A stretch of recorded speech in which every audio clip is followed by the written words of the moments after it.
Hello, my name is Ruth Z Deming. I'm the founder-director of New Directions Support Group for people with depression, bipolar disorder, and their loved ones. We meet in Willow Grove and Abington, Pennsylvania.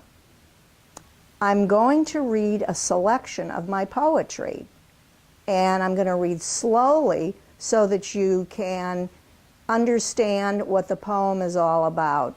Poetry is a wonderful means of self-expression.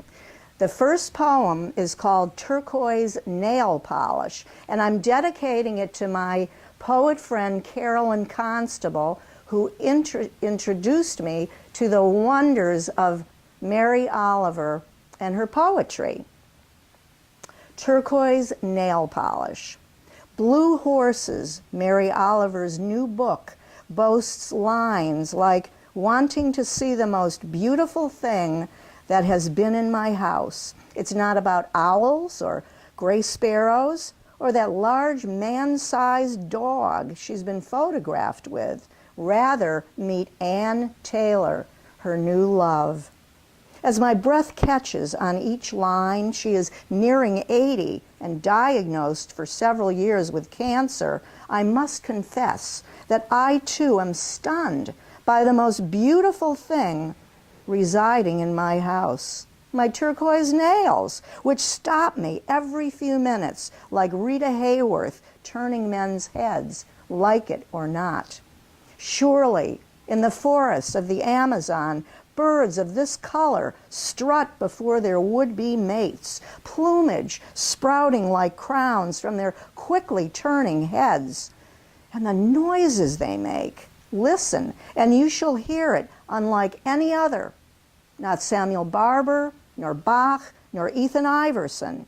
The voice of the lone turquoise wonder. Hush and hold it in your hand. And when sorrow comes, listen to his song. My next poem is called My Writing Desk. I'm not famous like James Michener, whose office is on display under a thick see-through plastic sarcophagus like a birthday cake frozen for all time, only half-hour away in Doylestown, Pennsylvania. The centerpiece, an Olympia typewriter with pop-up keys. I can hear them tapping a furious Beethoven quartet or slower Debussy waltz. How we loved our typewriters back then. My Royal Black Portable or red Selectric, whose bouncing ball my children, Sarah and Dan, would puzzle at. I do not love my Dell keyboard. Our relationship is like that of the cold moon, half her face buried in darkness.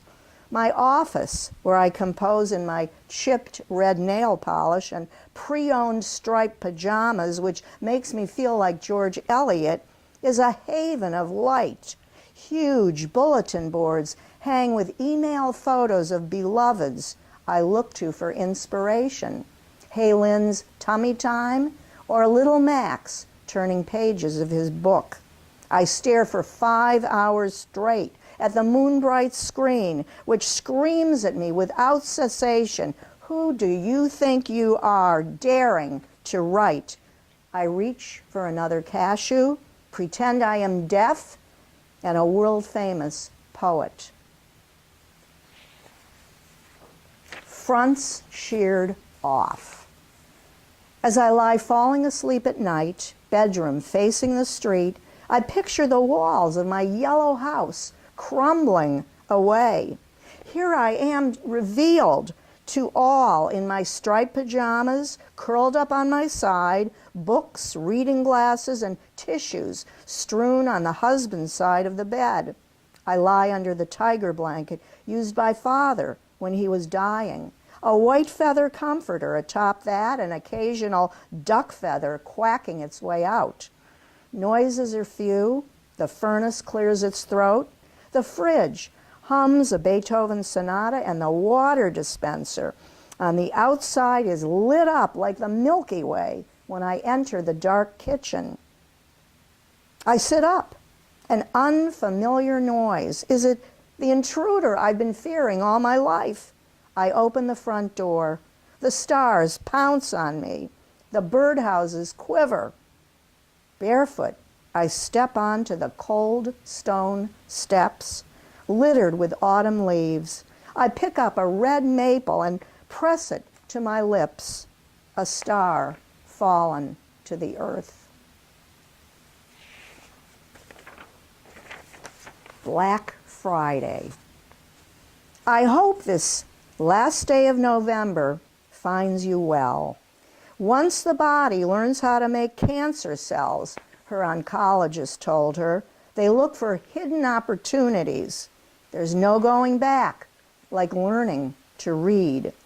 If only the abnormal cells were on the surface, we could pick them off, or take an X-Acto blade in the dead of night, worry time, and slice them off under the reading lamp like bits of dried egg. Nothing distracts like shopping, America's most perfect sport. Only yesterday I went to Marshall's, whispering, "You're looking, not buying. You're looking, not buying." When I came home, I faced my mortality once again.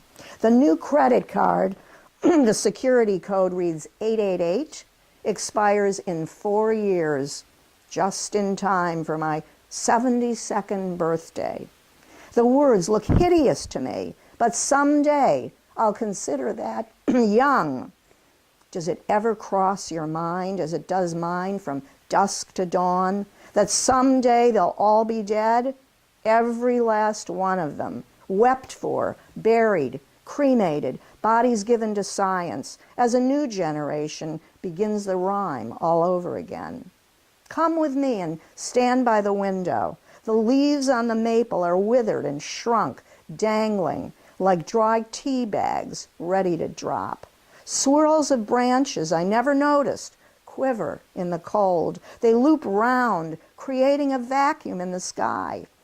Were I a painter, I'd splash it onto a canvas. I knew a sculptor once who said a sculpture is a tree in disguise. The cancer that killed him was in his stomach. I have peeked out my window once again. Is it fair to say the leaves are waving to me? They are. Thing is, are they waving hello or goodbye? My last poem is actually 3 poems in one on Who Am I? Woman in the striped shirt. We know she likes stripes and pants that press her floppy thighs, but did you know she parts the drapes each morning to see if the world is still there? How she defines herself. A has-been trying to right herself like an overturned tortoise. Who are you? When she interviewed to get into Goddard College in the swollen green hills of Vermont, Phil, the admissions man who looked like an FBI agent, shocked her. Ruth, he said, swiveling in his orange chair, who are you? Should she send him an email 51 years later and tell him a retired manic depressive with gray threads in her hair? I want to tell you that my manic depression did go away 11 or 12 years ago. And I suggest that many of you listening to this may find out that if you have a mood disorder, it will vanish later in life. I want to thank Larry Kirshner for recording me at my lovely Willow Grove home with the yellow siding outside and the birdhouses swinging. And I invite you to our support group, New Directions. Here's the website, newdirectionsupport.org, or to our writing group. We have a weekly writing group at the Willow Grove Giant Supermarket in Willow Grove, Pennsylvania. So let's all celebrate the joy of life. It is a miracle that we've all been born and are celebrating here together. Thank you.